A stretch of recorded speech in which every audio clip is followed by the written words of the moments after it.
It says in Proverbs, when you walk with wise men, you will become wise. Take a look at your friends. That's what you're going to be like in a few years.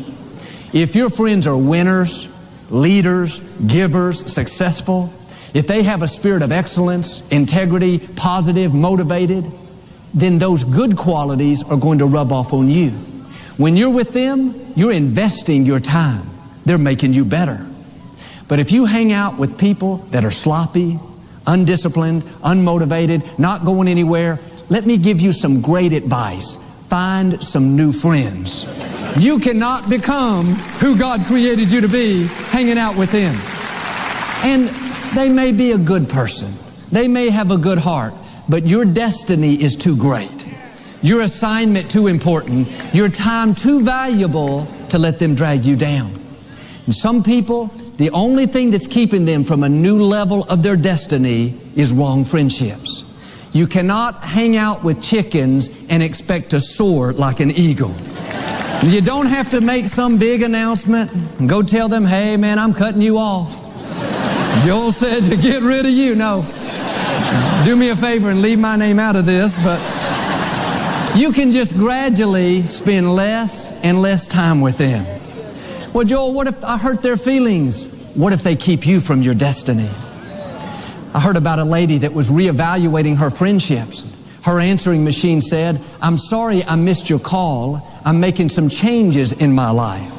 And if I don't call you back, please know you were one of those changes. And I'm thinking about all the people that hadn't called me back. But here's the key. If you don't let go of the wrong people, you'll never meet the right people. And sometimes we can outgrow a friendship. It was good at one time. For a few years you were fulfilled, but now you've grown more than they have. You're running at a different pace. Your gifts are coming out in a greater way. That doesn't make them a bad person. It's just a new season. Human nature likes to hold on to the old. We like to keep everything the same. But the truth is, it's healthy for seasons to change. It doesn't mean you can't still be their friend. You just know you cannot spend as much time with them and become all you were created to be. And there are people that come into our life that are like scaffolding. They're designed to be there for a period of time. Now, I'm not talking about a marriage situation. I'm talking about friendships. These people, and some of you thought you got your word from the Lord today, but these people, for a period of time, they help us grow. They inspire us. They motivate us. But like that scaffolding, at some point it's got to come off the building. If the scaffolding stayed up, the building would never be what it was meant to be. Appreciate the people that have helped you. Always honor them, but be big enough to recognize when their part in your story is over. On a regular basis, you need to reevaluate your friendships, the people you choose to spend time with. Are they in the right position? Has the position changed? Perhaps could it be that it's a new season? When Jesus was on the earth, He was very selective with His friendships. Everyone, of course, wanted to be close to Him, but He chose only 12 men to spend most of His time with, the disciples. Out of those 12, 3 were His close friends, Peter, James, and John. One could be considered His best friend, John. He was described as the disciple whom Jesus loved.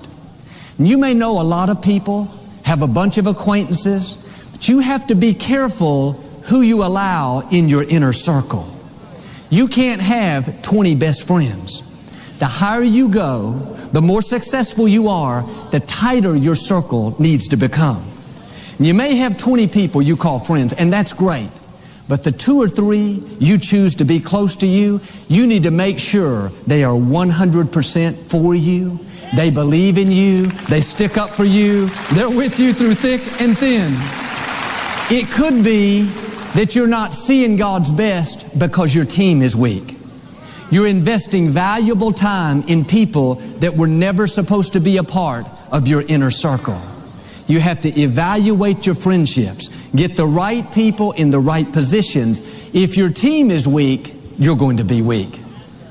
Mark chapter 5, Jesus was traveling to another city to pray for a little girl that had died. When He arrived at the home, the scripture says Jesus didn't allow anyone to go in with him except Peter, James, and John, his inner circle. Why? Jesus knew when he got in that room where the little girl was dead, he needed people that wouldn't question who he was. People that wouldn't say, hey, are you sure you're the Son of God? What if she doesn't get healed? Do you have a backup plan? No, when you're in the heat of the battle, when you need God's favor, you need a breakthrough, you need a legal situation to turn around, you cannot afford to have people in your inner circle saying, do you really think you're going to get well? My grandmother died of that same thing. Do you really think you're going to get out of debt? Business is so slow. No, you need people that are joined in spirit with you. People that will say, hey, if you're bold enough to believe it, count on me. I'm bold enough to agree with you. If you believe you can break that addiction, then I'm not going to tell you 10 reasons why you can't. My report is you are well able. If you believe you can get your degree, you can start that business, you can see your marriage restored, then count on me. I'm on board. I'm all for you. You need people that will join faith with you and not try to talk you out of it. And Jesus got to the home and everyone was so distraught. You can imagine the crying, weeping, sorrow. And Jesus looked at them and said, don't be upset. She's not dead. She's only asleep. Their sorrow turned to mocking, ridiculing, making fun. What do you mean she's not dead? Of course she's dead. What Jesus did next is very significant. It's a key to living in victory. Verse 40 says, they mocked and jeered at him, but Jesus put them out. Notice the Son of God asked them to leave. He showed them the door. Jesus knew the importance of having people around him that understood his destiny. His attitude was, hey, I don't need your doubt. I don't need you telling me what I can't do. I'm going to surround myself with believers, with people of faith, with people that understand my assignment. If you have people close to you that are constantly pulling you down, telling you what you can't do, how you'll never accomplish your dreams, understand it is scriptural to show them the door. And it may be difficult, but you have to have the attitude, I cannot fulfill my destiny with your critical spirit in my life. I can't become who I was created to be with you dragging me down. I love you, but I can't allow you in my inner circle. I'm going to love you from a distance. This is what Jesus did. He only took the girl's parents and Peter, James, and John into the little girl's room. He spoke to that girl and she came back to life. But think of this. Jesus could have healed her in front of the whole crowd, laughing, mocking, ridiculing. He's God. He can do anything. He was showing us this principle.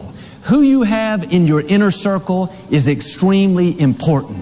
If Jesus went to the trouble to ask the wrong people to leave, if he took the time to weed out the doubters, the naysayers, the people that didn't believe in him, if he was that concerned about his inner circle, how much more concerned should we be with who's in our inner circle? You need to pay attention to who's on your team.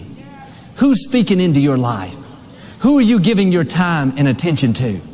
More practical, who are you eating lunch with every day at the office? Who are you talking to on the phone so much? Are they building you up or tearing you down? Are they pushing you toward your destiny or are they telling you what you can't do? Are they modeling excellence, integrity, character, godliness? Or are they lazy, sloppy, undisciplined? No, you have a responsibility to redeem your time. Don't waste it with people that don't sharpen you. If you don't politely show them the door, that can keep you from your destiny. And sometimes we know a person's not good for us. We know